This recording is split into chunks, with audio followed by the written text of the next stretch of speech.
Assalamualaikum warahmatullahi wabarakatuh.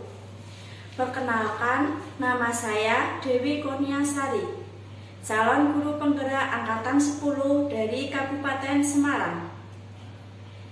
Pada kesempatan ini, izinkan saya untuk memaparkan bukti aksi nyata modul 1.4 Budaya Positif. Salam guru penggerak, tergerak, bergerak, menggerakkan. Wassalamualaikum warahmatullahi wabarakatuh. Rancangan tindakan untuk aksi nyata. Latar belakang. Budaya positif merupakan perwujudan dari nilai-nilai atau keyakinan universal yang diterapkan di sekolah. Budaya positif di sekolah tidak dapat diciptakan secara instan. Dalam penerapan budaya positif di sekolah diperlukan tuntunan dan tauladan dari seorang guru. Guru harus menjadi contoh yang baik sehingga murid dengan kesadaran sendiri akan mengikuti apa yang dilakukan guru. Budaya positif di lingkungan sekolah berorientasi pada pengembangan karakter siswa agar menjadi pribadi yang beriman dan bertakwa kepada Tuhan Yang Maha Esa, berakhlak mulia, berkebinekaan, gotong royong, mandiri, dan sikap kritis. Tujuan aksi nyata yang pertama, guru dapat memahami dan mengimplementasikan budaya positif dengan pendekatan segitiga restitusi. Kedua, menumbuhkan budaya positif di sekolah dengan keyakinan kelas atau kesepakatan kelas. Ketiga, mewujudkan disiplin positif murid karena motivasi intrinsik. Tolak ukur kegiatannya yaitu, pertama, murid terlibat aktif dalam pembuatan keyakinan kelas. Kedua, guru mampu mengimplementasikan budaya positif dengan pendekatan segitiga restitusi. Ketiga, terjadi perubahan cara berpikir guru dalam menciptakan budaya positif di kelas maupun di sekolah. Keempat, murid mampu menyelesaikan masalah yang dihadapi ketika melakukan penyimpangan. Lini masa tindakan. Langkah-langkah tindakan yang akan saya lakukan. Yang pertama yaitu menghadap kepala sekolah untuk menjelaskan pentingnya penanaman budaya positif dan keyakinan kelas di sekolah, serta meminta izin untuk mengadakan diseminasi bersama rekan guru. Kedua, mengumpulkan rekan guru untuk mengadakan diseminasi pemahaman materi budaya positif. Ketiga, memfasilitasi murid untuk membuat keyakinan kelas. Keempat, menempelkan kesepakatan kelas di dinding kelas. Kelima, memantau, merefleksi, dan mengevaluasi keyakinan kelas yang sudah dibuat bersama murid. Yang terakhir, membuat dokumentasi. Dukungan yang dibutuhkan yang pertama, dukungan dari kepala sekolah, rekan guru, wali murid, serta murid agar tindakan yang telah disusun dapat dilakukan dengan lancar dan menyeluruh. Kedua, sarana dan prasarana untuk menumbuhkan budaya positif di sekolah. Selamat pagi Bu Ina. Pagi Bu Dewi. Bu Ina, saya mohon izin untuk melaksanakan diseminasi tentang penerapan pemahaman budaya positif di SD Negeri Kaliwung 4. Tujuan saya melaksanakan diseminasi ini untuk menyebarkan pemahaman tentang budaya positif baik kepada rekan guru maupun kepada peserta didik. Yang pertama saya laksanakan kepada peserta didik yang kemarin sudah saya laksanakan dengan membuat kesepakatan kelas Bu Ina. Kesepakatan kelas yang saya buat itu berdasarkan keinginan siswa kelas 1. Mereka menginginkan kesepakatan yang seperti apa selama 1 tahun pembelajaran dan kemarin sudah saya laksanakan. Selanjutnya saya akan memberikan pemahaman dengan rekan guru lain. Saya mohon izin untuk berkolaborasi dengan rekan guru untuk melaksanakan diseminasi tentang budaya positif. Rencananya saya akan melaksanakan diseminasi pada hari Sabtu tanggal 8 Juni pada pukul 10, dimulai pukul 10 dan dilaksanakan di ruang kelas 3 Bu Ina. Jadi tujuan saya melaksanakan diseminasi tadi untuk peserta didik tujuannya seperti itu. Sedangkan untuk rekan guru, semoga seluruh rekan guru di SD Negeri Kalium 4 mampu menerapkan budaya positif kepada seluruh peserta didik, menjalankan apa yang menjadi tujuan seorang pendidik, yaitu menciptakan peserta didik yang mempunyai disiplin secara intrinsik Bu Ina. Seperti itu Bu Ina. Mohon dukungan dan izin atas pelaksanaan diseminasi yang akan saya laksanakan besok pada hari Sabtu tanggal 8 Juni. Ya Bu Dewi, terima kasih apa yang sudah Bu Dewi sampaikan untuk rencana kegiatan diseminasi besok pagi. Saya mendukung sepenuhnya.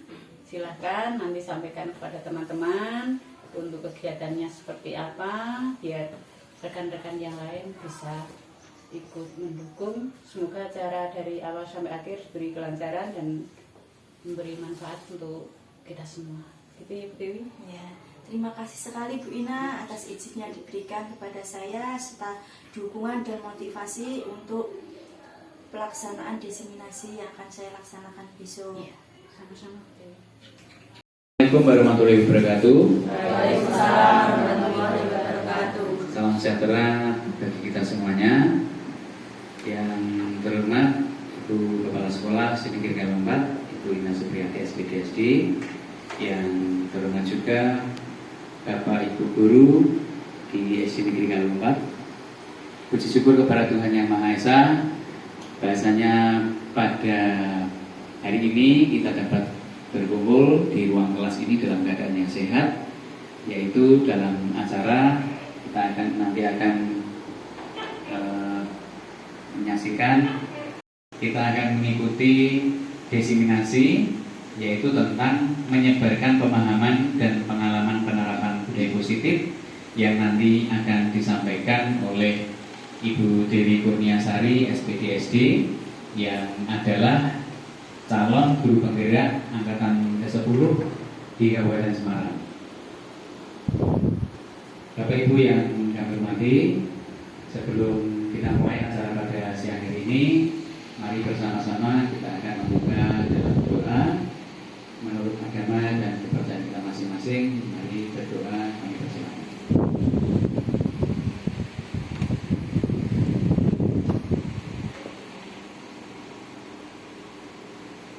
Cukup? Terima kasih. Selanjutnya yaitu kita akan mendengarkan sambutan dari Ibu Ina Supriyati SPDSD selaku Kepala Sekolah di SD Negeri Kalium 4. Waktu semuanya kami silakan.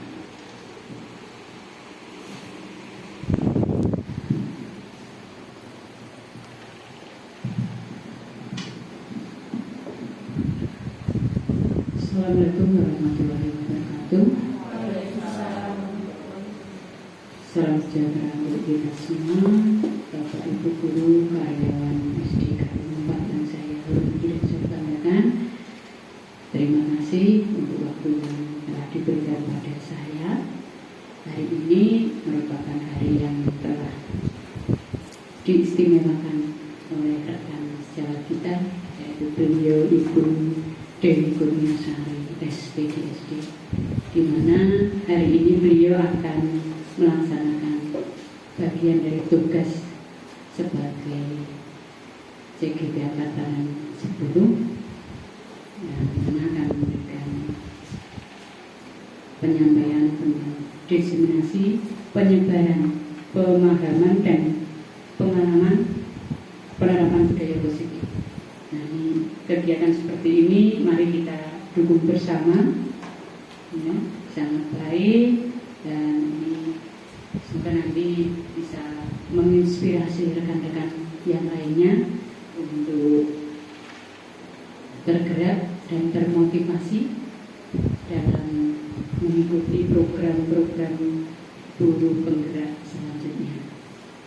Selamat mengikuti diseminasi Bapak Ibu, semoga dari awal sampai akhir diberikan kelancaran dan memberi manfaat baik bagi kita sebagai guru dan bisa kita terapkan bagi tugas kita selaku pendidik di SD Negeri Kalungan.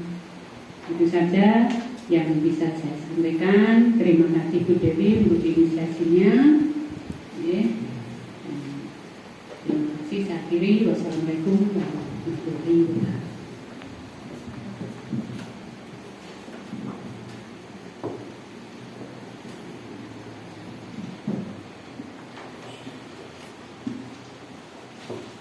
Demikian sambutan dari Ibu Kepala Sekolah SMK Barat.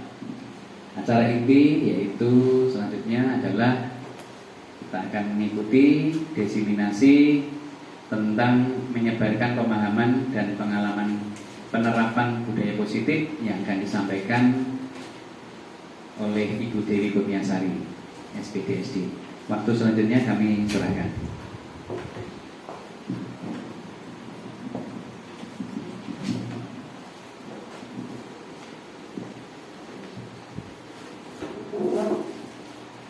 Bismillahirrahmanirrahim. Assalamualaikum warahmatullahi wabarakatuh. Waalaikumsalam warahmatullahi wabarakatuh. Salam, namo budaya, salam kebajikan, rahayu, sejahtera bagi kita semua. Yang terhormat Ibu Ina Supriyati selaku Kepala Sekolah di SD Negeri Kalimun 4, serta yang terhormat Bapak Ibu Guru yang saya jadikan rekan sejawat saya, selalu berkolaborasi untuk memajukan SD Negeri Kalimun 4. Terima kasih atas kesempatan yang diberikan kepada saya untuk melaksanakan kegiatan diseminasi pada hari ini. Diseminasi akan saya haturkan ke Bapak Ibu Guru selaku rekan kerja saya, yaitu tentang menyebarkan pemahaman dan pengalaman penerapan budaya positif. Apakah Bapak Ibu tahu apakah yang dimaksud budaya positif? Ini sambil kita saya mengutarakan kalimat pemantik dulu ya Bapak Ibu ya. Coba, budaya positif ada yang tahu tidak? Ada yang tahu tidak? Budaya positif itu budaya yang tidak negatif. Oh iya, terima kasih Pak Kugo atas masukannya. Budaya positif menurut Pak Kugo itu yang tidak positif. Ya, terima kasih Pak Kugo atas masukannya. Nah, pada kesempatan hari ini nanti saya akan menjelaskan apa toh arti budaya positif bagi lingkungan di sekolah dasar yang kita tempati selama ini, yang merupakan tempat kita mencari nafkah, tempat kita mencerdaskan para penerus bangsa kita.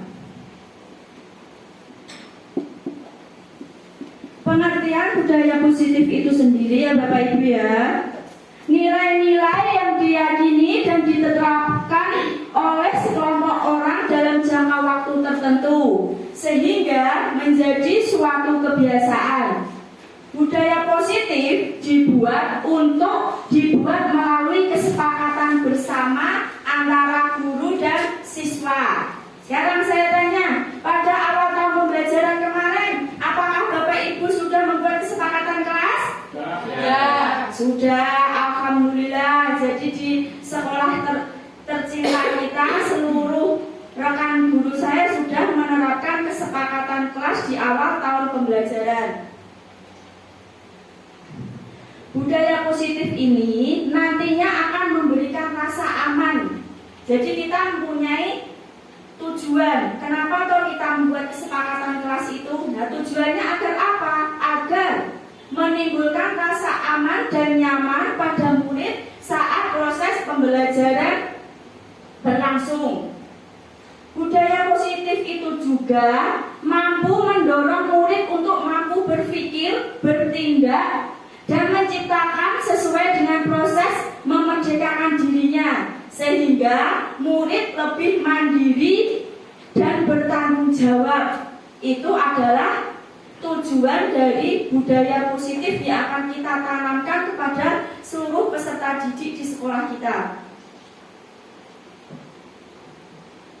Jadi awal tahun biasanya dari kelas 1 sampai kelas 6 itu di sekolah kita sudah membiasakan membuat kesepakatan kelas. Nah, nanti kesepakatan kelas itu nanti selanjutnya juga akan saya paparkan pada kegiatan desiminasi ini. Seorang guru yang baik harus memiliki kemampuan mewujudkan budaya positif di sekolah. Jadi kita itu sebagai bapak ibu guru, jadi kita juga wajib menerapkan budaya positif kepada seluruh peserta didik.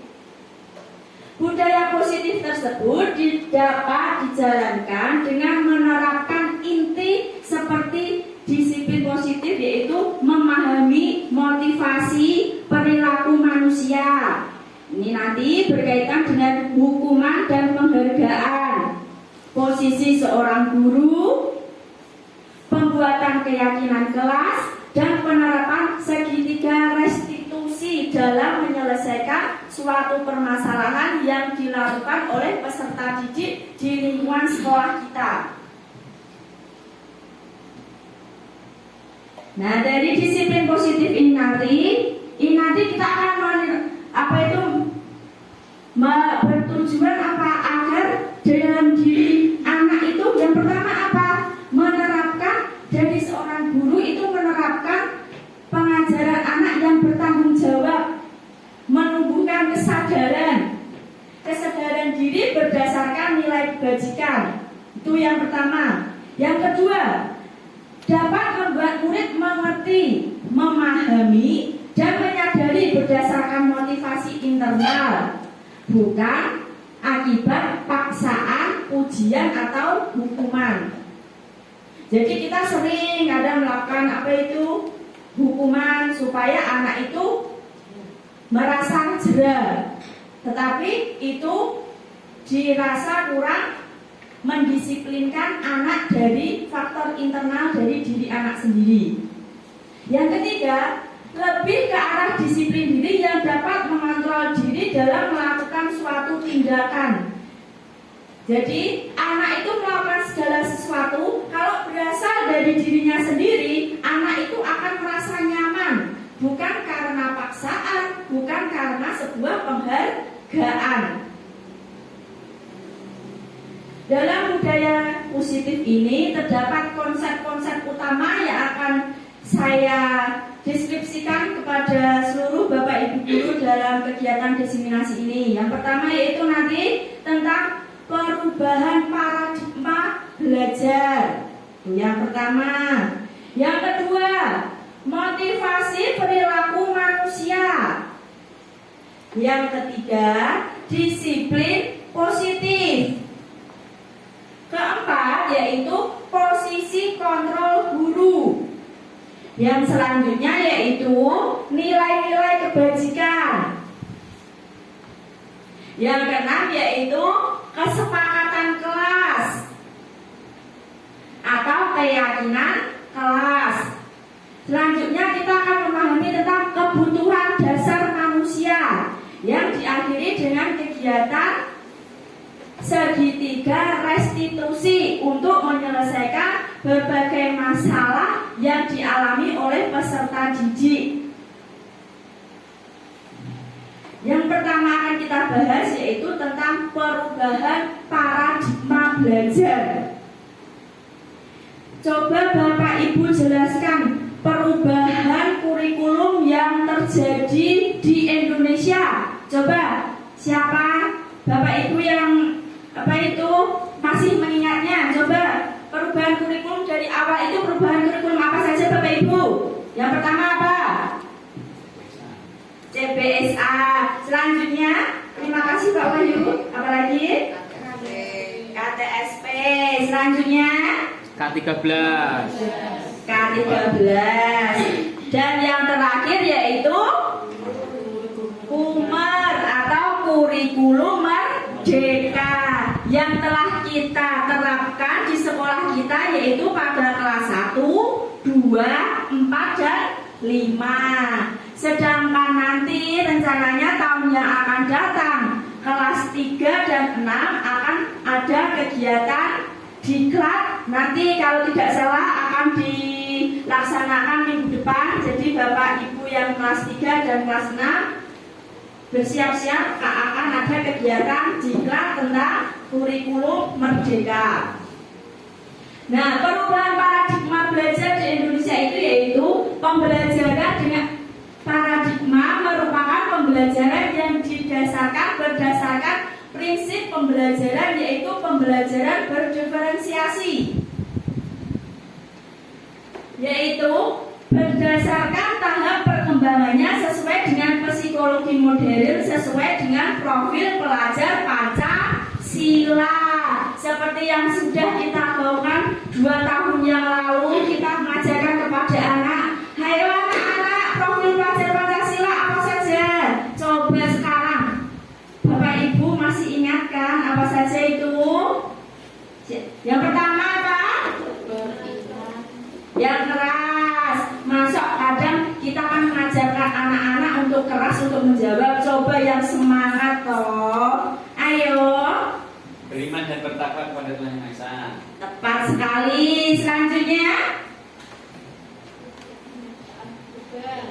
apa?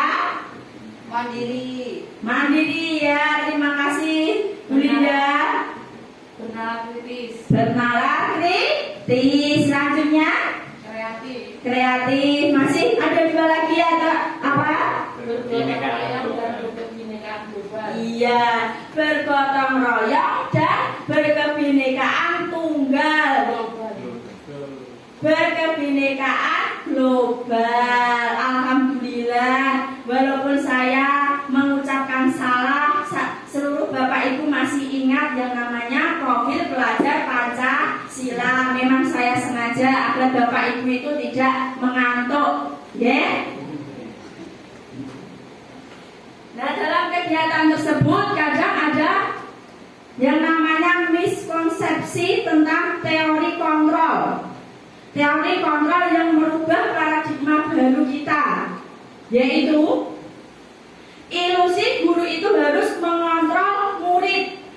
Di sini mengontrol murid itu dari zaman dulu waktu saya masih SD, SMP, hingga SMA itu kadang kita itu saat melihat Bapak Ibu guru langsung memberi salam dengan sopan, "Suruh minjam Bapak, suruh minjam Ibu."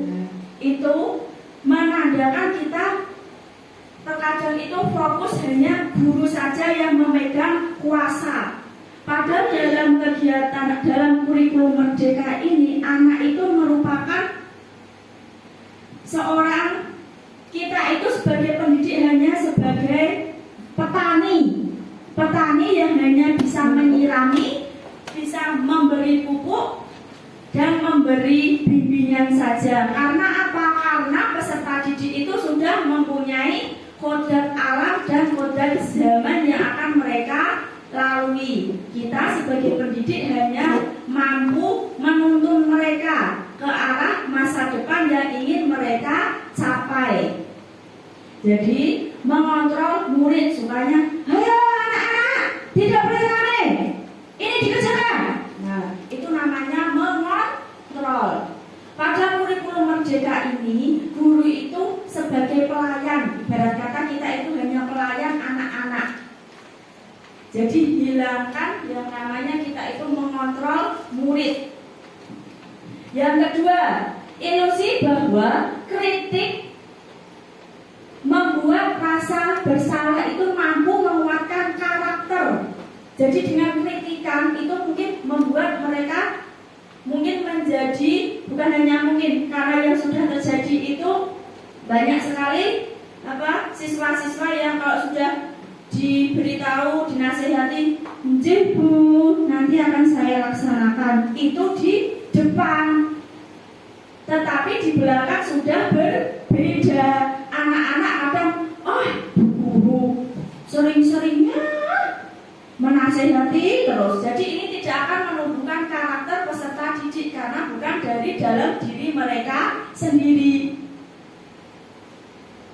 Selanjutnya yaitu ilusi bahwa semua penguatan positif itu efektif dan bermanfaat. Di sini yang dimaksud sebagai contoh, nanti yang dapat nilai 100 ibu beri hadiah buku gambar. Nah, ini nanti anak-anak akan termotivasi, tetapi termotivasinya hanya sebatas bukan budaya positif, namun hanya bersifat sesaat saja. Hanya pada kegiatan-kegiatan tertentu saja anak tersebut akan melakukan kegiatan sesuai dengan tugas mereka. Itu nama yang terjadinya miskonsepsi antara teori yang disebut teori kontrol. Yang keempat yaitu ilusi bahwa orang dewasa itu pasti benar. Kita sebagai pendidik itu secara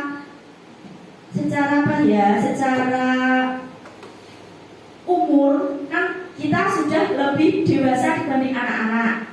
Jadi kita terbiasa dengan memandang bahwa anak-anak itu harus nurut dengan perintah kita. Jadi kita harus sifatnya mungkin agak memaksa. Menurut anak-anak memaksa, tetapi dari diri kita itu, menurut kita itu sudah kewajiban kita. Nah itu yang namanya miskonsepsi teori kontrol. Dalam teori kontrol tersebut, ini ada yang namanya nanti stimulus respon. Respon yang diberikan oleh peserta didik dari apa yang kita berikan kepada mereka. Yang pertama, stimulus perbedaan antara stimulus respon dan teori kontrol. Kalau dulu kita memberikan yang namanya stimulus respon, tapi pada kurikulum Merdeka ini kita harus membiasakan diri dengan teori kontrol. Nah, pada kesempatan hari ini izinkan saya untuk menjelaskan sedikit demi sedikit apa toh perbedaan antara stimulus respon dengan teori kontrol. Yang pertama, pada stimulus respon, realitas atau kebutuhan kita itu sama. Jadi mereka menganggap itu semua yang dilakukan oleh guru itu sama. Nah, pada perbedaannya pada teori kontrol, realitas kebutuhan kita berbeda. Jadi kita itu mempunyai tujuan berbeda-beda. Anak itu mempunyai keinginan berbeda. Sebagai contoh, ya kebutuhan kita sama. Di sini yang saya maksud mungkin anak itu suka dengan nilai. Jadi kita itu cuma hanya fokus kepada nilai akhir anak saja. Jadi kebutuhannya sama, yaitu nilai. Pada teori kontrol itu kebutuhannya sudah berbeda. Berbeda yang saya maksud di sini, kita bukan hanya terfokus pada nilai akhir saja, tetapi pada proses dan apa yang mereka hasilkan dari kegiatan tersebut, mulai dari psikomotorik, motorik, dan penilaian lainnya. Jadi kita bukan hanya terfokus hanya pada nilai saja. Sikap, hasil karya, itu semua terlihat dalam teori kontrol. Yang kedua, semua orang melihat hal yang sama seperti yang sudah saya jelaskan. Hal yang sama itu yang dimaksud yaitu nilai akhir pada stimulus respon. Bagaimana respon kita kalau melaksanakan kegiatan seperti itu? Itu ibarat kata. Kalau di teori kontrol itu setiap orang itu memiliki gambaran yang berbeda-beda. Sebagai contoh, gambaran yang berbeda-beda. Saya memberikan tugas apa itu? Sebagai contoh, tugas menghitung bilangan. Dari kegiatan menghitung bilangan ini nanti dalam teori kontrol kita bisa memanfaatkan barang apa itu media-media konkret di sekitar kita. Nanti hasilnya pun bukan hanya terfokus kepada nilai. Kita bisa menghubungkan, anak bisa pelajari ini termasuk benda mati, ini termasuk benda hidup, sambil melatih mereka untuk menghitung berapa jumlah sesuai dengan soal yang kita berikan. Jadi mempunyai gambaran yang berbeda. Apakah ada pertanyaan dari sini Bapak Ibu? Belum. Sudah jelas? Ya, terima kasih. Yang ketiga, stimulus respon. Kita mencoba mengubah orang agar berpandangan dengan kita. Sedangkan di teori kontrol itu sebaliknya. Kita berusaha memandang pandangan orang lain terhadap dunia yang sangat luas ini.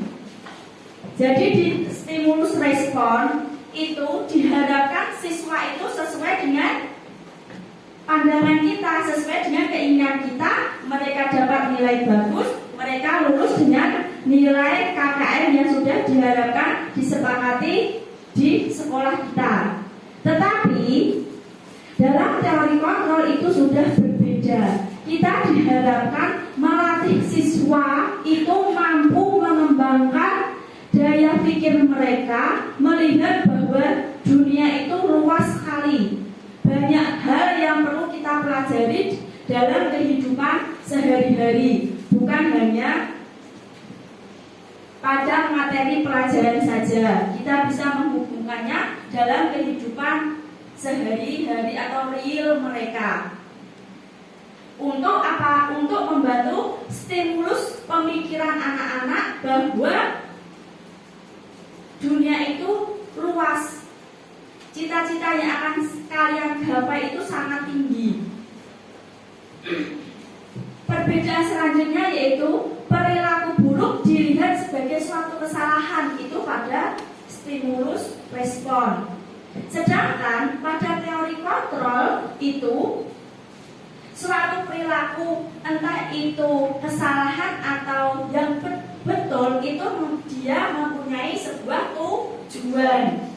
Jadi sebagai contoh, anak-anak membuat keramaian kadang kita langsung di stimulus respon sebagai contoh ya, langsung pecah memberi penjelasan kepada anak. Oh, anak kok sukanya asik sendiri, ngobrol sendiri, nah, seperti itu, malah mengganggu temannya. Nah, itu di stimulus respon. Pada teori kontrol itu sudah berbeda. Anak melakukan hal tersebut itu pasti mempunyai tujuan. Tujuan di sini dimaksud mungkin karena anak merasa bosan.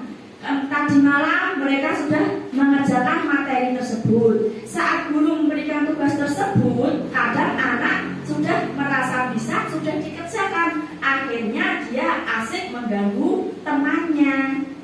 Jadi dia merasa bosan. Karena apa? Karena sudah merasakan sudah memahami materi tersebut. Jadi mempunyai tujuan yang berbeda pada teori kontrol.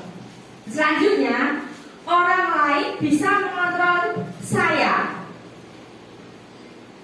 Itu di stimulus respon.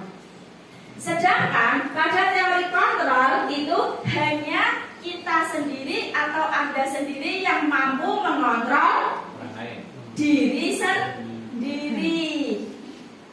Bukan ya Pak Wahyu ya. Jadi di teori kontrol itu hanya diri kita yang mampu mengontrol diri kita sendiri. Tetapi di stimulus respon kadang anak itu tidak mau berusaha tanpa bimbingan guru. Kalau tidak tanpa permintaan oleh orang lain, itu di stimulus respon. Sedangkan di teori kontrol itu anak dia sendiri yang mengontrol dirinya ingin seperti apa. Kita hanya bisa menuntun dan membimbing anak tersebut. Selanjutnya, saya bisa mengontrol orang lain seperti tadi yang sudah saya jelaskan. Tapi di teori kontrol, Anda tidak bisa mengontrol orang lain. Karena yang bisa mengontrol itu hanya diri kita sendiri. Tapi mungkin yang seperti ini karena kita hidup bersosial, ya kadang ada kalanya kita juga mengontrol orang lain. Tapi kalau berkaitan dengan siswa itu adalah masa depan mereka masih panjang, mereka merupakan penerus bangsa dan kita hanya diberi amanah untuk menuntun mereka. Jadi gunakan pengalaman Bapak Ibu yang terbaik untuk membimbing para putra-putri di sekolah kita. Selanjutnya, perbedaan stimulus respon selanjutnya yaitu pemaksaan. Ada pada saat rujukan gagal. Jadi kalau anak sebagai contoh datang ke sekolah tidak memakai atribut sekolah, nah itu mesti menganggap bahwa hai Nathan, kamu tahu tidak aturan di sekolah kalau hari Senin harus memakai apa Nathan? Memakai atribut lengkap Bu Guru. Nah kalau sudah tahu ini apa yang kamu pakai, melanggar tidak? Melanggar Bu Guru. Nah, kalau seperti itu nanti anak guru juga merasa gagal, anak juga gagal karena tidak mampu melaksanakan tata tertib sekolah. Pada teori kontrol itu guru dan siswa berkolaborasi dan konsensus menciptakan pilihan-pilihan baru. Sebagai contoh guru membimbing, ya tidak apa-apa. Kadang bu guru juga melakukan kesalahan yang sama. Untuk memperbaiki permasalahanmu bagaimana? Itu jadi kita mengajak mereka berkolaborasi untuk menyelesaikan permasalahan tersebut di teori kontrol, bukan memberikan tanggapan bahwa oh anak ini sukanya melanggar peraturan saja, saya merasa gagal. Nah itu kalau di stimulus respon. Selanjutnya terdapat modal berpikir menang atau kalah. Di sini di stimulus respon. Di sini yang dimaksud kalah menang itu mungkin kalau siswa yang dianggap yaitu juara. Entah itu juara kelas maupun juara dalam kegiatan perlombaan-perlombaan yang diadakan di sekolah. Ada menang kalah. Tetapi di teori kontrol itu berpikirnya kita itu adalah menang dan menang. Hasil apapun yang kita capai itu adalah hasil dari diri kita sendiri. Karena kita yang mampu mengontrol diri kita sendiri. Apapun itu hasilnya, kita merasakan bangga pada diri sendiri. Disiplin positif. Yang selanjutnya yaitu disiplin positif. Disiplin positif itu berasal dari kata disiplina yang artinya belajar. Disiplin mengacu pada disiplin diri yang memiliki tanggung jawab terhadap apa yang dilakukannya berdasarkan nilai-nilai yang diyakininya. Itu adalah arti dari kata disiplin.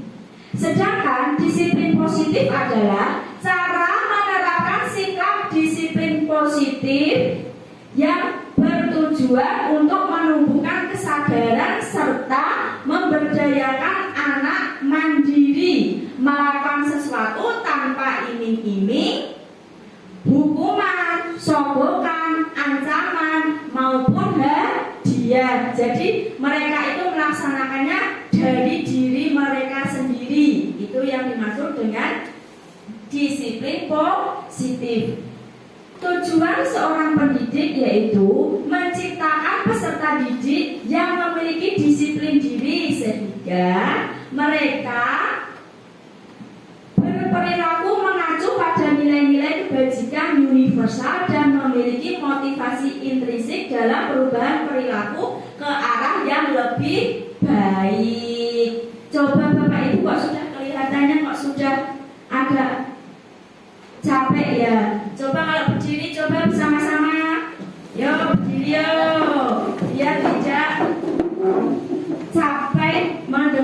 saya mendemonstrasikan budaya positif ini. Yuk bersama-sama ya Bapak Ibu ya. Tepuk semangat, masih ingat kan? Yang biasa kita ajarkan kepada seluruh peserta didik? Iya, Bu. Ya. Mana semangatmu? Ini semangatku. Mana semangatmu? Ini semangatku. Tepuk semangat. Ya, terima kasih Bapak Ibu semua. Ternyata masih semangat untuk mengikuti kegiatan desiminasi pada siang hari ini. Ayo tepuk semangat. Semangat lagi, ayo satu kali. Semangat. Ya. Selanjutnya kembali ke materi ya, supaya tidak jenuh. Bapak Ibu juga masih semangat mengikuti apa yang saya jelaskan pada kegiatan hari ini. Selanjutnya yaitu nilai-nilai kebajikan. Dalam nilai-nilai kebajikan itu terdapat 3 sub, yaitu tentang profil pelajar Pancasila. Seperti tadi di awal kegiatan sudah Bapak Ibu sampaikan. Selanjutnya yaitu Ibu Primary Years Program. Di situ terdapat yaitu nilai-nilai apa toh yang akan digapai dalam menurut Ibu Primary Years Program, yaitu toleransi, rasa hormat, integritas, mandiri, menghargai, antusias, empati, keingintahuan, kreativitas, kerjasama, percaya diri, dan komitmen.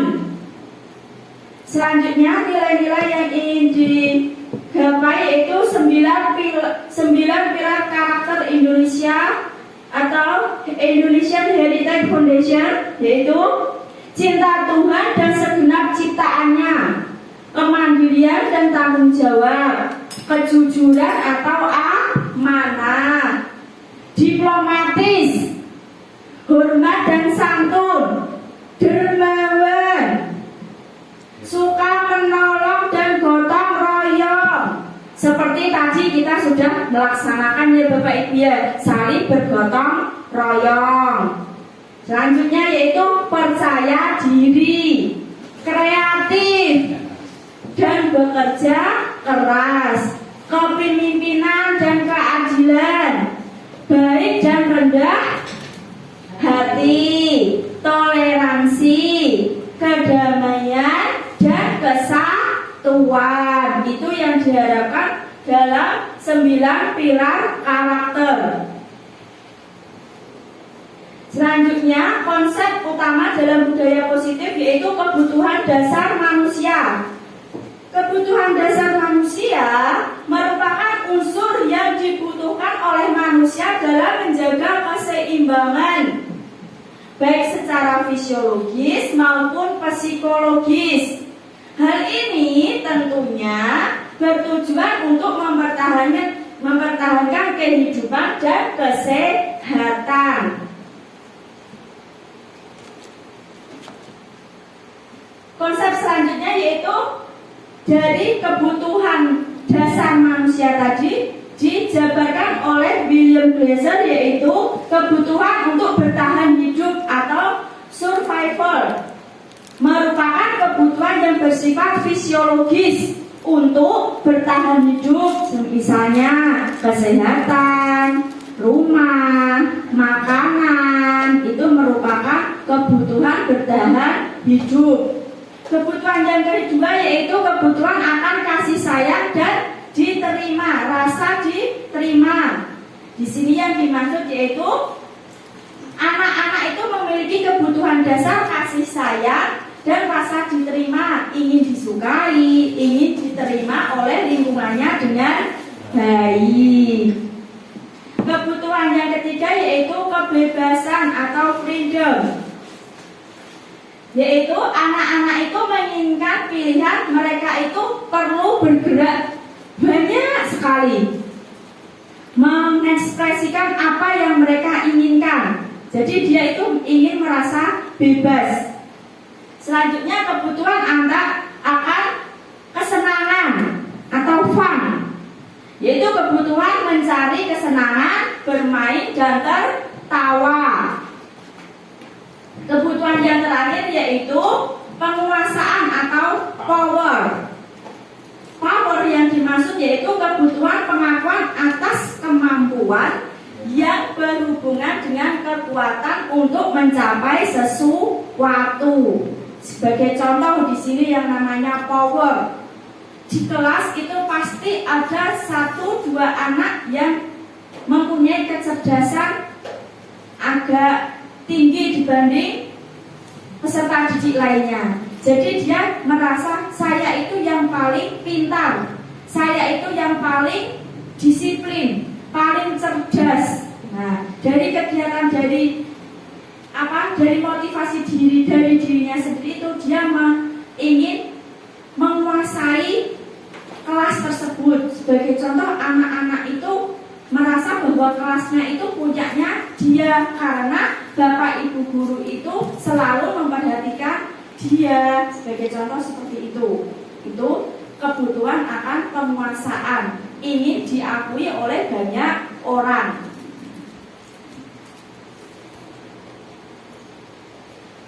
Selanjutnya yaitu tentang konsep utama dalam budaya positif, yaitu motivasi perilaku manusia. Apa atau motivasi dia itu melakukan suatu kegiatan tersebut? Nah, dari sini yaitu pertama, untuk menghindari ketidaknyamanan atau hukuman. Ini merupakan motivasi ekstrinsik yang berasal dari luar pribadi siswa. Jadi mengharapkan sesuatu, saya bisa melakukan hal ini pasti ada penghargaan atau rewardnya. Itu sebagai contoh. Itu yang kedua, untuk mendapatkan imbalan atau penghargaan.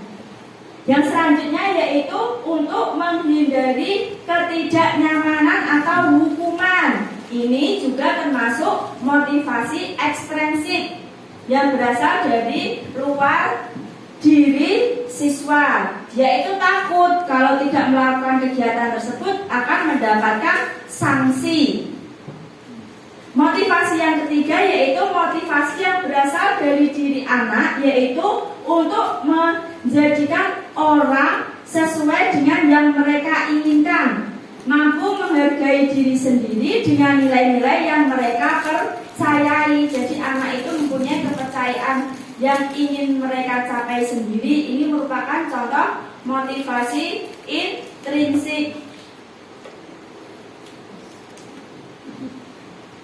Nah, ini sekarang konsep diri tentang identitas gagal, yaitu antara hukuman dan penghargaan sesuai pada motivasi intrinsik tadi.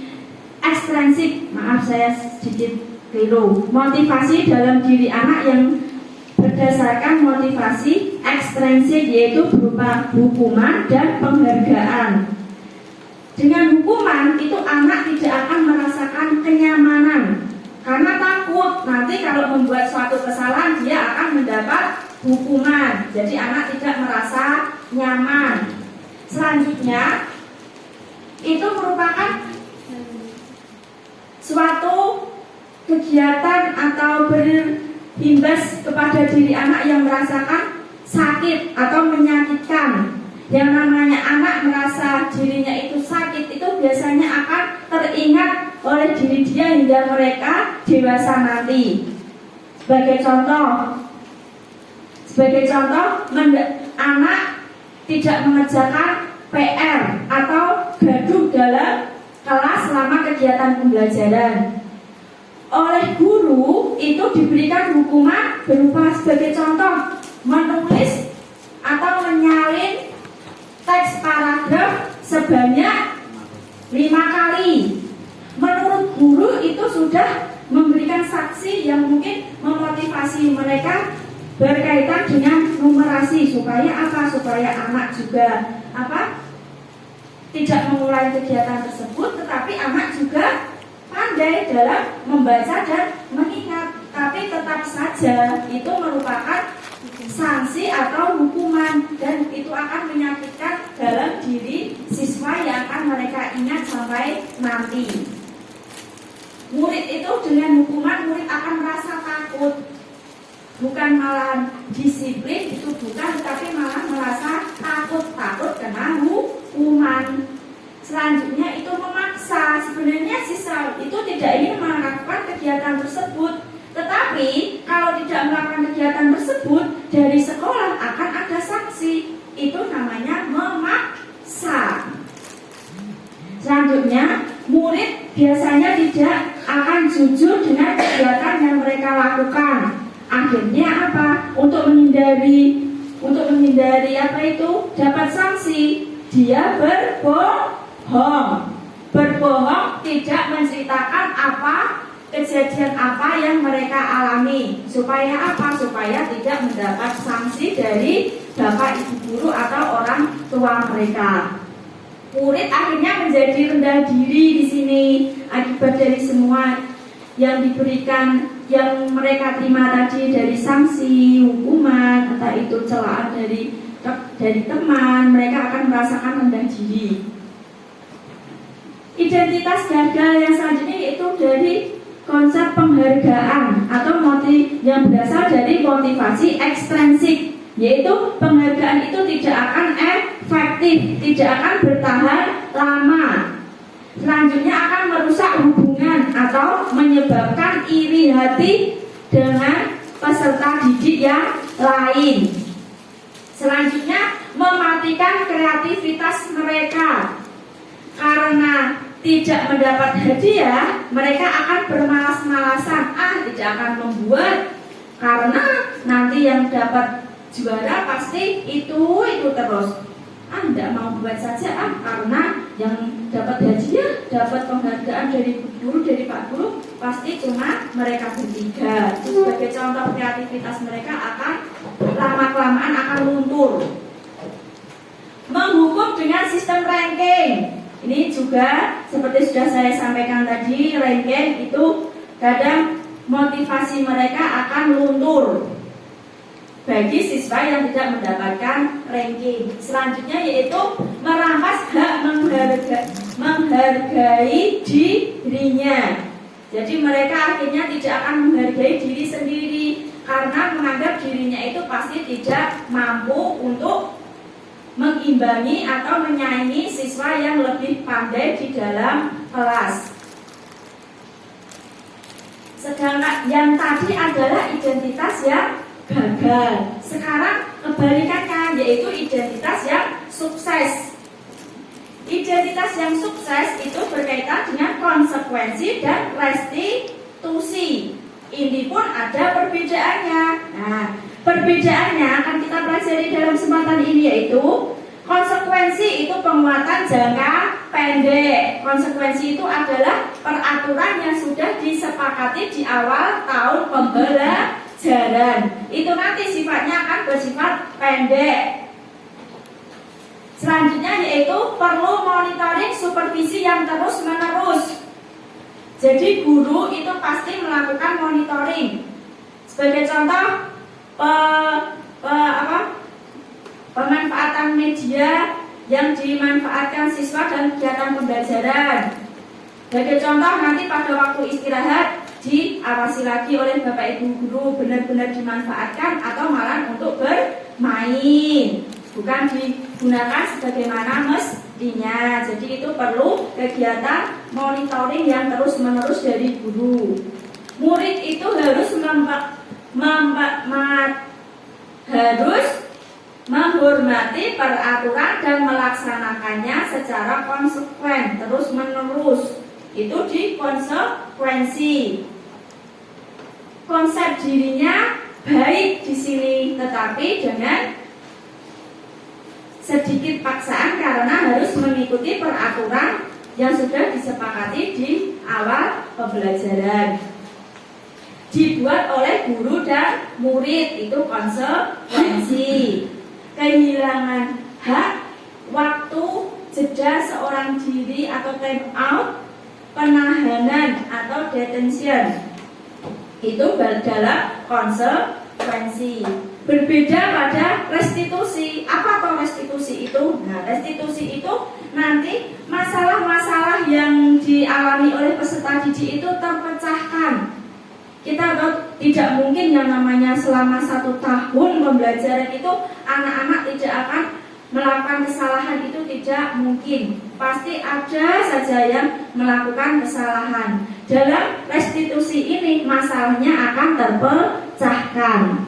Dan murid belajar bertanggung jawab untuk memperbaiki perilakunya. Yang tadinya salah, dengan bimbingan guru itu dia akan mempertanggungjawabkan kesalahan tersebut. Murid juga menghormati dirinya dan orang lain. Selanjutnya di sini itu akan memotivasi atau mendorong disiplin positif dalam diri anak yang mempunyai konsep diri yang kuat. Selanjutnya yaitu anak itu mampu memecahkan permasalahan sendiri yang dibuat oleh murid. Guru hanya mampu membimbing. Murid dengan dengan daya kreativitasnya, daya nalarnya, dia akan mampu menyelesaikan permasalahannya sendiri. Jadi di sini anak tidak akan kehilangan waktu namun bersemangat untuk terus memperbaiki diri ke arah yang lebih baik.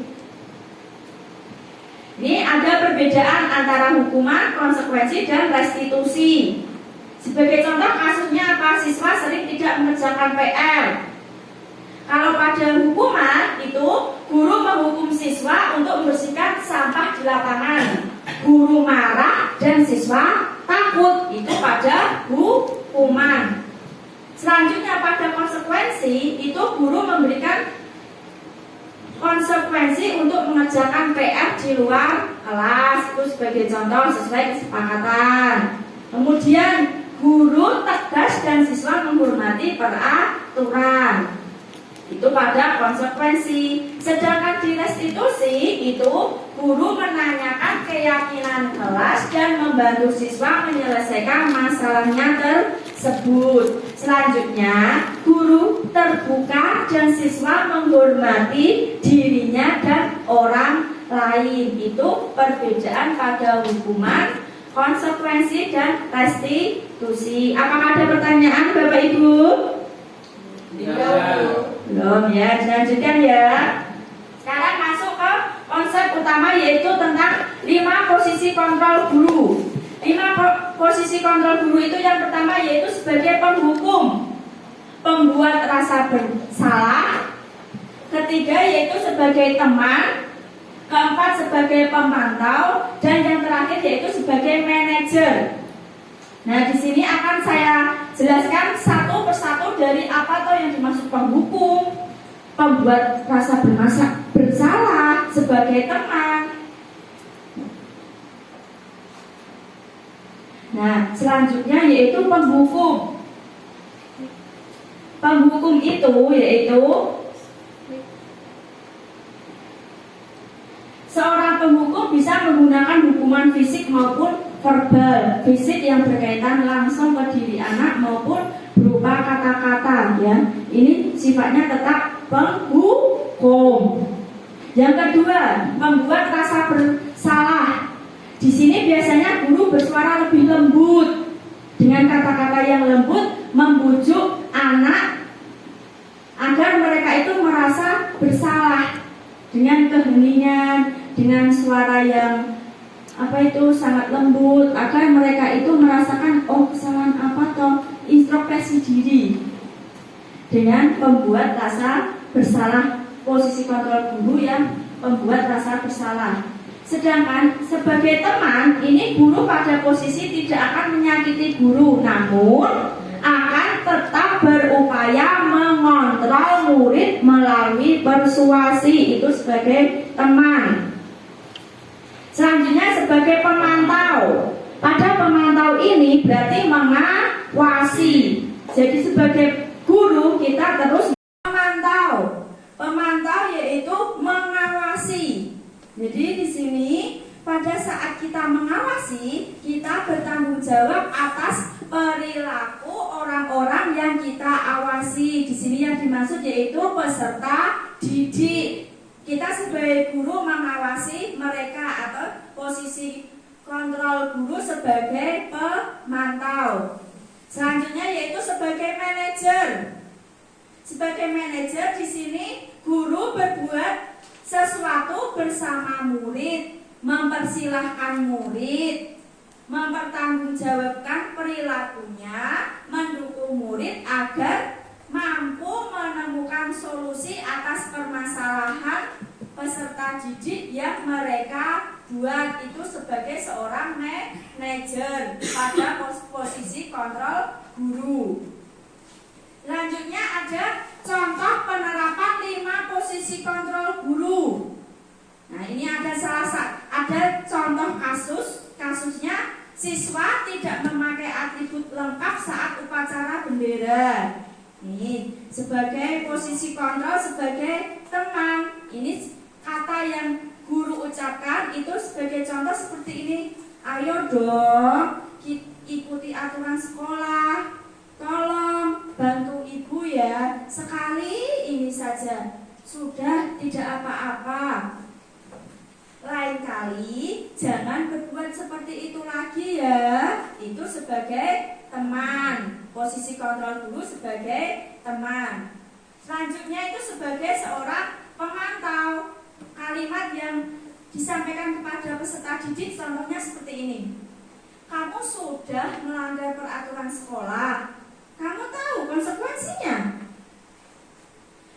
Setelah upacara, kamu membeli atributnya di koperasi dan jangan diulangi lagi. Itu sebagai posisi kontrol sebagai seorang pemantau. Contoh selanjutnya yaitu sebagai manajer. Kasusnya yaitu sering mencontek jawaban teman sehingga teman marah. Kalimatnya diutarakan oleh seorang guru yaitu, apakah kamu tahu kesalahanmu? Kira-kira bagaimana kamu memperbaiki kesalahanmu?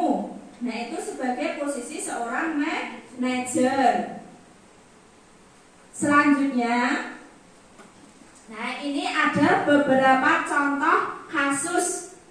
Jadi saya akan bertanya kepada Bapak Ibu semua, apakah Bapak Ibu itu benar-benar benar-benar fokus dengan apa yang sudah saya jelaskan, atau malah kadang agak bingung atau malah capek. Nah, ini coba di posisi kontrol apakah aku? Nah, ini nanti coba ada pertanyaan yang berkaitan dengan posisi kontrol siapakah aku di sini ya.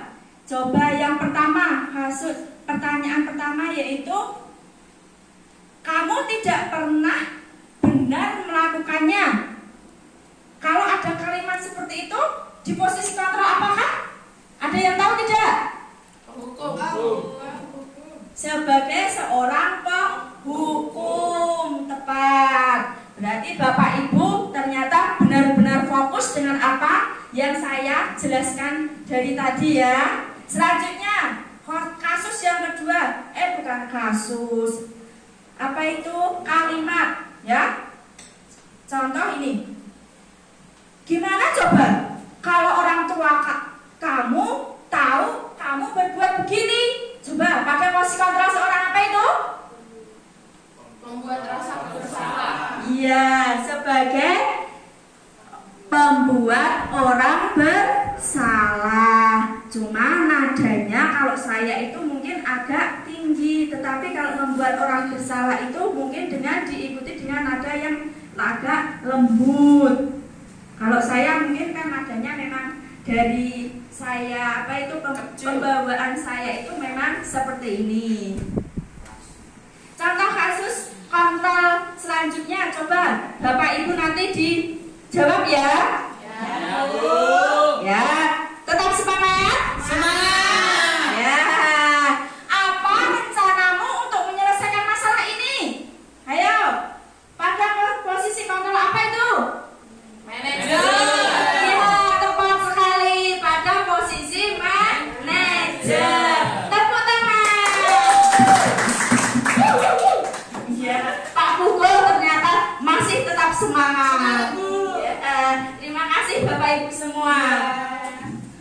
Coba sekarang masih ada lagi ya.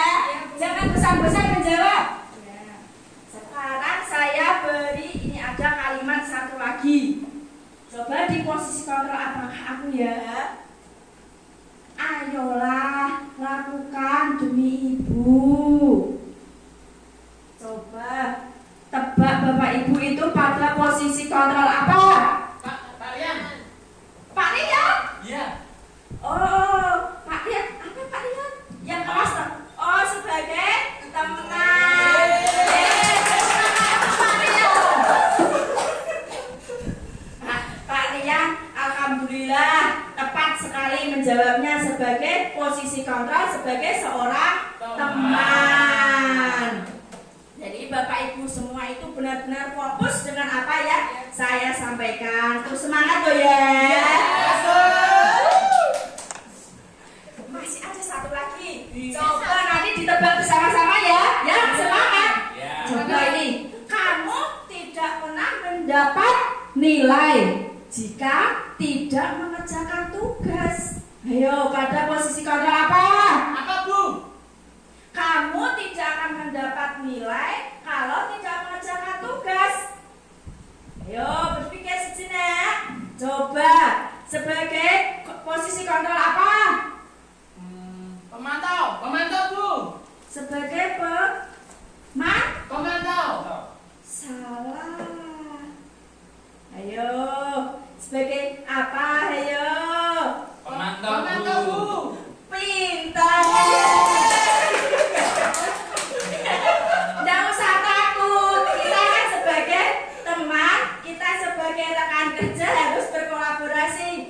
Makanya tadi saya juga agak serak-serak memberi sedikit tes kepada rekan-rekan. Sebenarnya tadi sudah betul.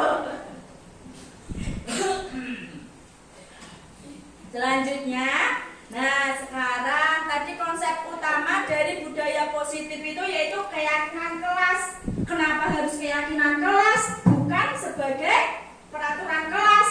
Nah, kita akan pelajari selanjutnya. Apa tuh keyakinan kelas itu? Keyakinan kelas itu yaitu pembentukannya harus disepakati oleh guru dan siswa dengan aturan seperti apa? Yaitu dengan kata-kata yang bersifat abstrak, berupaya agar pertanyaan tersebut bersifat universal, dibuat dalam bentuk positif atau memotivasi. Selanjutnya yaitu kalimat tersebut sedikit saja agar apa? Agar mudah dipahami oleh peserta didik. Selanjutnya yaitu dapat diterapkan di dalam kelas. Itu adalah kesepakatan atau keyakinan kelas. Selanjutnya yaitu sesuai dengan kondisi kelas atau sekolah agar mudah diterapkan. Itu adalah syarat kalau kita membuat keyakinan kelas. Yang terakhir yaitu semua warga kelas itu hendaknya apa? Hendaknya ikut berkontribusi dalam membuat keyakinan kelas. Itu adalah aturan atau tata cara dalam membuat keyakinan kelas. Nah, berikut merupakan contoh-contoh dokumentasi pada saat saya membuat keyakinan kelas dengan peserta didik di kelas 1. Nah, berikut adalah dokumentasinya. Jadi, itu guru bersama siswa menandatangani dengan memberi cap jempol keyakinan kelas yang sudah disepakati bersama. Jadi di situ saya menjelaskan dulu di dalam kelas. Di dalam kelas saya menjelaskan apa tuh maksud pengertian kesepakatan kelas itu apa tujuannya, itu saya jelaskan dulu. Kemudian saya membagikan kertas kecil untuk anak membuat keyakinan kelas berdasarkan keinginan mereka masing-masing, kemudian ditempelkan di dinding kelas. Baru saya memesankan MNT agar tidak rusak. Kalau kertas kadang kan akhirnya luntur, tetapi saya mendokumentasikannya di MMT, kemudian meminta siswa memberikan cap jempol dan saya tempelkan di dinding kelas 1. Itu agar mereka selalu mengingat keyakinan apa toh yang sudah disepakati pada awal tahun pembelajaran. Nah, seperti itu. Konsep utama selanjutnya yaitu tentang segitiga restitusi. Segitiga restitusi yaitu suatu proses dialog yang dijalankan oleh guru agar dapat menghasilkan murid yang mandiri dan bertanggung jawab. Yang namanya segitiga berarti punya berapa sisi? 3. Pintar. Nah, ini juga ada 3 tahapan. Yang pertama yaitu menstabilkan identitas. Yang kedua yaitu validasi tindakan yang salah. Dan yang terakhir yaitu keyakinan kelas. Kita akan bahas satu persatu dari menanyakan keyakinan kelas atau kesepakatan kelas. Dari ketiganya akan saya jelaskan satu persatu. Menstabilkan identitas ini bertujuan untuk apa? Untuk mengubah identitas anak dari orang yang gagal karena melakukan kesalahan menjadi orang yang sukses. Itu menstabilkan identitas. Contoh kalimatnya yang bisa diutarakan kepada peserta didik yaitu sebagai contoh, berbuat salah itu tidak apa-apa. Itu contohnya. Kedua, tidak ada manusia yang sempurna.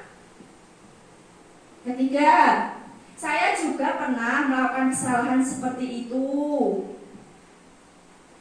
Kita bisa menyelesaikan masalah ini. Bapak Ibu tidak tertarik mencari siapa yang salah di sini, tetapi Bapak Ibu ingin mencari solusi dari permasalahan ini. Kamu berhak merasa begitu. Apakah kamu sedang menjadi teman yang baik untuk dirimu sendiri? Nah, itu adalah contoh kalimat bahwa kita itu menstabilkan identitas anak agar mereka itu yang tadinya gagal menjadi orang yang sukses. Tadi melakukan kesalahan menjadi pribadi yang menjadi pribadi yang kuat dan disiplin serta bertanggung jawab. Itu segitiga restitusi yang pertama. Dari segitiga restitusi yang kedua yaitu validasi tindakan yang salah. Ini menurut teori kontrol, semua tindakan manusia, baik atau buruk, pasti memiliki maksud atau tujuan. Seorang guru yang memahami teori kontrol pasti akan mengubah pandangannya dari teori stimulus respon ke cara berpikir proaktif yang mengenali tujuan dari setiap tindakan, atau teori kontrol yang perbedaan antara teori stimulus respon dan teori kontrol yang tadi ya Bapak Ibu ya. Selanjutnya yaitu kalimat apa saja yang bisa diungkapkan dalam validasi tindakan yang salah ini sebagai contoh. Padahal kamu bisa melakukan yang lebih baik dari itu. Yang kedua, kamu pasti punya alasan mengapa melakukan hal itu.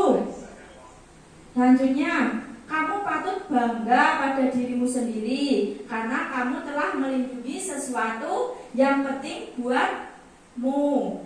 Yang terakhir yaitu kamu boleh mempertahankan sikap itu, tapi kamu harus menambahkan sikap yang baru. Nah, itu adalah contoh bahwa kita memvalidasi tindakan yang salah. Dari posisi segitiga restitusi yang terakhir yaitu menanyakan keyakinan. Ini teori kontrol yang menyatakan bahwa kita pada dasarnya termotivasi secara internal, bukan termotivasi secara eksternal, tetapi dari diri kita. Ini kalimatnya yang bisa diungkapkan pada peserta didik kalau melakukan kesalahan seperti apa yang kita percaya sebagai kelas? Apa toh yang kita percaya sebagai keluarga? Itu yang pertama. Yang kedua, apa nilai umum yang telah kita sepakati di awal? Sebagai contoh seperti itu. Yang selanjutnya, apa bayangan kita tentang kelas yang ideal buat kita? Yang terakhir yaitu, apa kamu mau jadi orang seperti apa? Nah, ini menanyakan keyakinan kelas. Itu adalah tahapan pada segitiga restitusi. Terdapat 3 hal. Coba tadi saya tanya lagi, ada pertanyaan sedikit. Pada kegiatan segitiga restitusi itu terdapat berapa bagian? 3. Berapa tahap? 3. 3 tahap. Yang pertama tahap apa? Masih ada yang ingat? Menstabilkan identitas. Ya, menstabilkan identitas. Yang kedua apa? Memvalidasi tindakan. Yang apa Pak Wahyu? Salah. Iya, memvalidasi tindakan atau validasi tindakan yang salah. Yang ketiga, masih ingat? Yang terakhir, baru saja saya sampaikan. Apa? Menanyakan keyakinan. Ya, Pak Soleh masih mengingatnya dengan jelas, yaitu menanyakan keyakinan. Nah, ini adalah contoh penerapan segitiga restitusi yang sudah saya lakukan pada siswa saya di kelas 1. Kemarin mereka membuat kesalahan. Nah, ini contoh kasusnya. Ajeng itu marah karena jawaban PR-nya dicontek oleh Al-Ghazali. Coba perhatikan baik-baik video tentang penerapan segitiga restitusi berikut ya.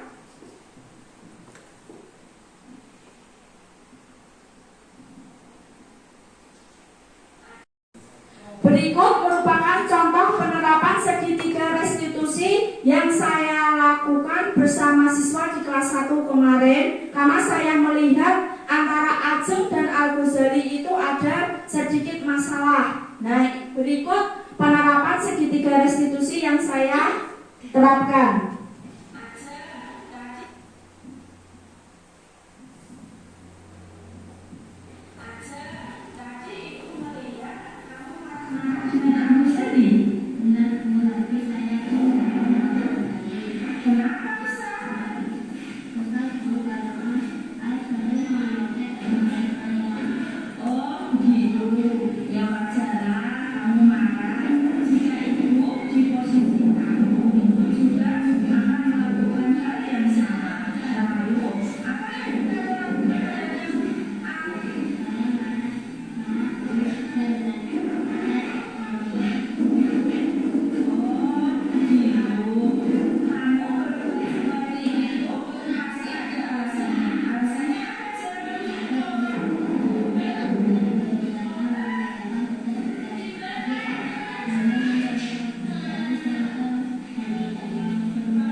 berikut tadi Bapak Ibu sudah menyaksikan contoh penerapan segitiga restitusi untuk menyelesaikan permasalahan yang dihadapi oleh peserta didik yang membuat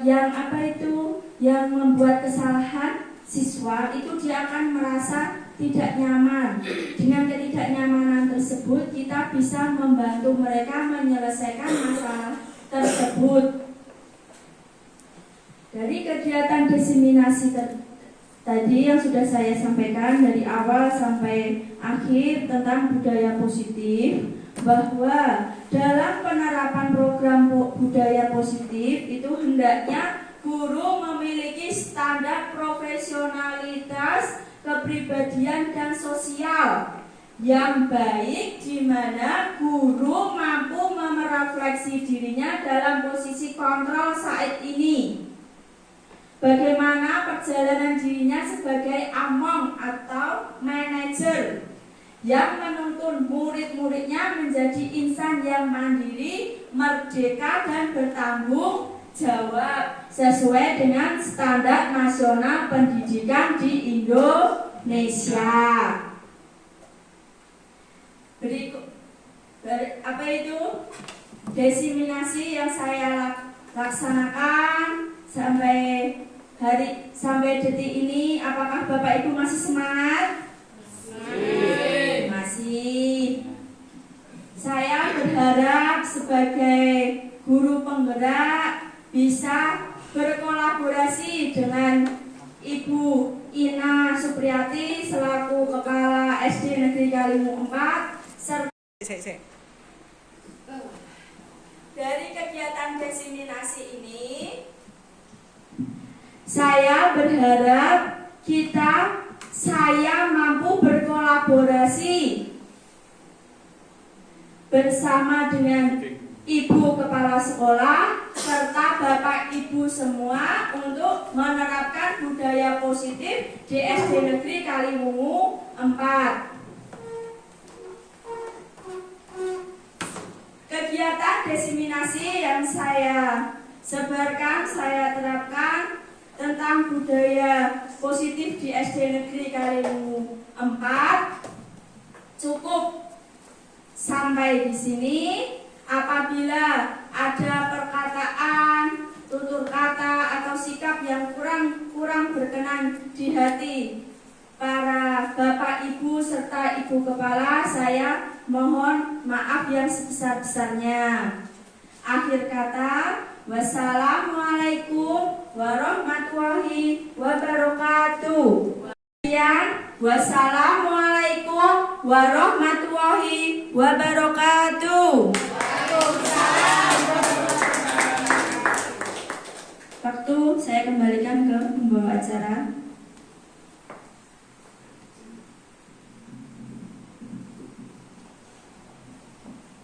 Bapak Ibu yang kami hormati, demikian diseminasi yang telah disampaikan oleh Ibu Dewi Kurniasari SPDSD sebagai calon guru penggerak angkatan 10 Kabupaten Semarang. Semoga apa yang sudah disampaikan ini semuanya dapat kita terapkan di dalam kelas kita dan di sekolah kita. Kita semuanya dapat mendapatkan manfaat yang baik dari diseminasi yang telah Ibu Dewi sampaikan pada siang hari ini. Demikian acara diseminasi pada siang hari ini. Saya yang selaku acara yang membawakan acara pada siang hari ini tentu banyak tutur kata yang kurang berkenan. Saya mohon maaf yang sebesar-besarnya. Saya ucapkan terima kasih dan akhir kalam. Wassalamualaikum warahmatullahi wabarakatuh. Selamat siang.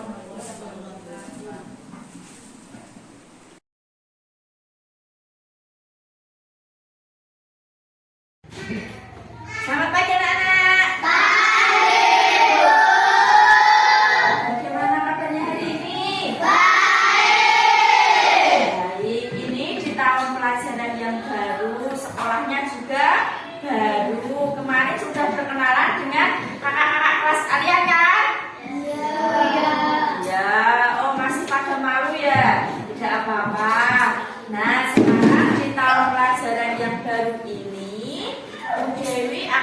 mengajarkan kalian tentang kesepakatan kelas. Kesepakatan yang akan kalian buat berdasarkan keinginan kalian selama di kelas 1 ini nanti, ya. Nanti kesepakatan kelas itu boleh datang tepat waktu Bu Guru, memakai seragam dengan lengkap. Terus apa ya, kegiatan apa lagi ya, berbicara dengan sopan. Nah, itu adalah contoh-contoh kalimat singkat yang masih kalian akan ingat sampai 1 tahun yang akan datang. Jelas? Jelas. Jadi keinginan apapun nanti kalian tuliskan. Di sini Bu Dewi punya ini kertas warna-warni. Ini nanti kamu tulis apa keinginan kalian, tulis di sini, kemudian nanti ditempelkan di bawah ya. Apa itu? Perkalian itu ya, di situ, guys. Ya. Nah, ini Ibu bagikan kertas warna-warninya, tidak usah berebut, nanti semua dapat bagian ditulis ya. Nanti yang ada lemnya di bagian bawah. Jelas? Jelas ya, ini. Kamu tulis keinginanmu selama 1 tahun yang akan datang berkaitan dengan tata tertib, dengan sopan santun, saling menghargai, ya, disiplin, tanggung jawab. Ini ditulis satu-satu. Nanti kalau sudah selesai boleh ditempelkan di sebelah papan tulis. Nanti kalau ada yang apa itu hurufnya masih bingung karena kalian baru saja pindah dari TK ke SD, nanti boleh tanya dengan Dewi. Ya.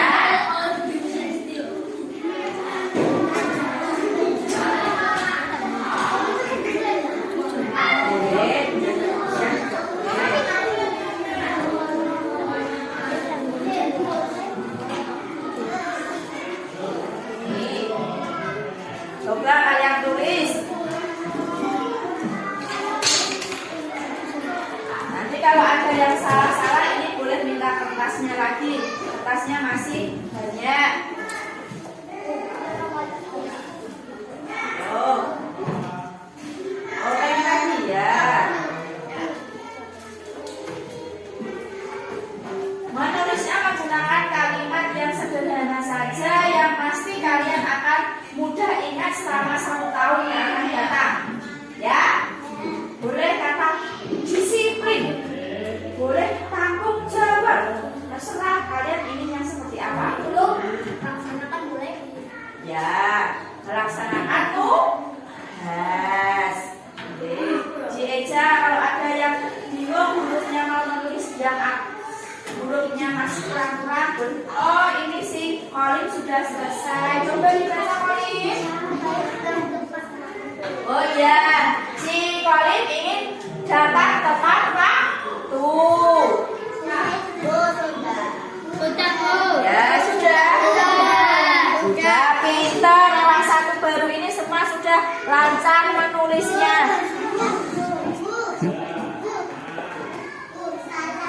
Salah ya, kalau salah hurufnya masih ada kertas yang baru. Nih, ada yang salah lagi? Oh, sudah semua? Pintar. Kalau sudah selesai, ini masih ada yang menulis ya. Oh, ini nulis apa toh ya?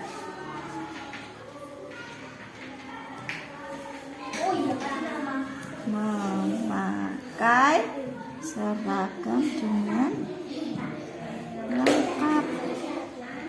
A P pinter. Yo, sudah selesai semua? Sudah. Boleh ditempelkan di mana ya? Di sini saja ya, di bawah kalian ya, yo. Ya. Kalau sudah kembali ke tempat duduk ya. Kembali ya sudah. Nah,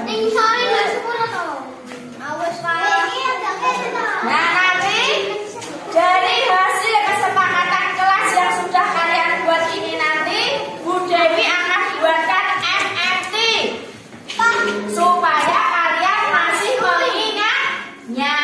Setelah dibuatkan MMT, kalian memberi cap jempol di jalannya. Jelas? Jelas.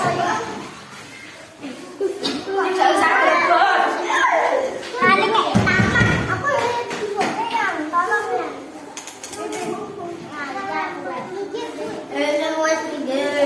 Sudah. Kalau tidak usah berebut ya.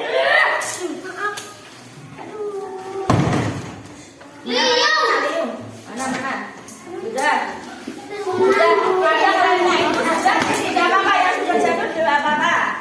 Nanti ganti. Ya sudah sana, kembali ke tempat duduk. Sudah sana, kembali duduk.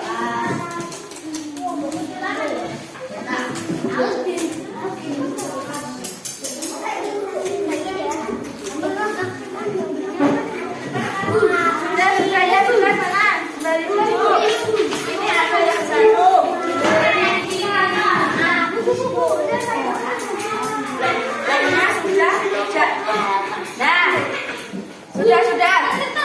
Sudah tidak usah ditempel lagi.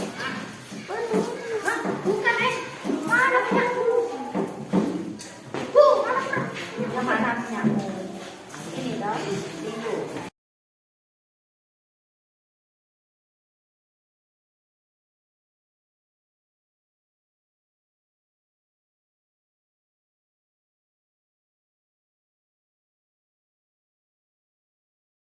Nama saya Ajeng. Saya sangat suka membuat kesepakatan kelas.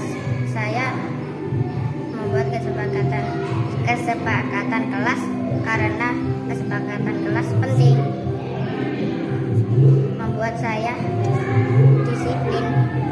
Saya sangat senang membuat kesepakatan kelas.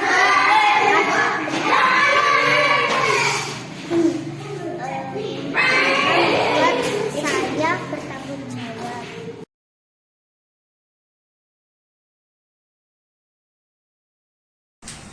Perkenalkan, nama saya Sri Wahidoko dari SD Negeri Kaliurang 4. Setelah mengikuti kegiatan diseminasi tentang menyebarkan pemahaman dan penerapan budaya positif yang telah disampaikan oleh Ibu Dewi Kurniasari SPDSD, yaitu selaku calon guru penggerak angkatan 10 di Kabupaten Semarang, saya mendapatkan pengetahuan baru dan mengingatkan kembali bahwa sebagai guru ada lima kontrol posisi sebagai guru, yaitu yang pertama sebagai penghukum, sebagai pembuat merasa bersalah, sebagai teman, sebagai pemantau, dan sebagai manajer. Saya mendapatkan inspirasi bahwasanya menyelesaikan setiap permasalahan di dalam kelas yang ditimbulkan oleh siswa, saya berharap menjadi guru bukan sebagai penghukum, tapi sebagai teman, sebagai pemantau, dan sebagai manajer yang dapat menyelesaikan permasalahan di dalam kelas dengan cara yang baik, dengan kata-kata yang lebih bijak, sehingga siswa dan murid itu lebih merasa dekat dengan guru dan permasalahan di dalam kelas dapat teratasi dengan baik.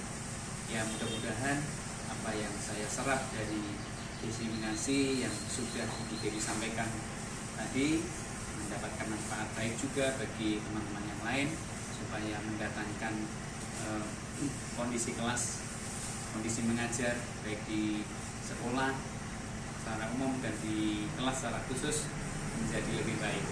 Terima kasih dari saya. Terima kasih.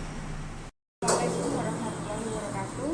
Perkenalkan, nama saya Devi Listiani. Saya selaku guru kelas 3 SD Negeri Kaliurang 4. Setelah saya mengikuti kegiatan diseminasi yang dilaksanakan oleh Ibu Dewi, saya merasa antusias untuk menerapkan segitiga restitusi dalam menyelesaikan masalah yang dibuat oleh peserta didik di kelas saya. Wassalamualaikum warahmatullahi wabarakatuh.